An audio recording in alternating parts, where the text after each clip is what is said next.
សួរទាំងអស់គ្នាហើយខ្ញុំឆ្លើយតបទៅបងប្អូនមិត្តភ័ក្តិដែលតែងតែនិយាយក៏ដូចជាបង្អាប់ថាមិនក៏ពេលដែលក្នុងផុសនៅក្នុង social media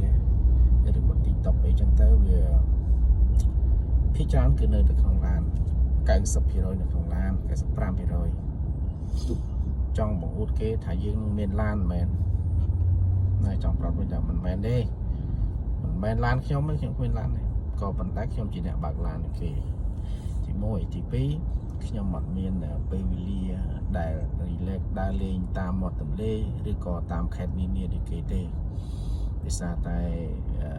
កត្តាទុនធានផងហើយក៏ដូចជាវាគប់ផ្សំជាមួយនឹងការងារផងអញ្ចឹងអត់មានពេលទៅខាងក្រៅទេពេលដែលនៅជាមួយឡានហ្នឹងគឺវា 90% ហើយអញ្ចឹងខ្ញុំចង់បញ្ជាក់ថាខ្ញុំថតខ្ញុំបង្ហោះនៅទៅក្នុងឡានគឺដោយសារតែខ្ញុំវាអត់មានពេលវេលាដើរខាងក្រៅដូចគេខ្ញុំព្រលឹមចេញព្រលប់ចូលមកគឺនៅជាមួយឡានជានិច្ចហើយក៏ខ្ញុំចង់លេងនៅក្នុងប្រព័ន្ធសង្គមដូចគេដែរអញ្ចឹងខ្ញុំមានតែឆ្នៃតាមនឹងខ្ញុំចង់លេងដូចគេដែរប៉ុន្តែខ្ញុំគ្មានរូបនៅខាងក្រៅក៏ដូចជាខ្ញុំគ្មានទិដ្ឋភាពនៅខាងក្រៅទិដ្ឋភាពនៅក្នុងឡានអញ្ចឹងក៏ខ្ញុំឆ្នៃទៅតាមនឹង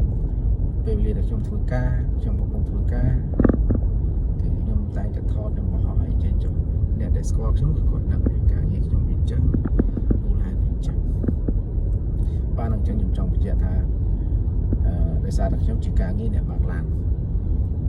ព្រលឹមចេញព្រលប់ចូលអញ្ចឹងខ្ញុំនៅជាមួយឡានជានិច្ចបានជាខ្ញុំថតបង្ហោះ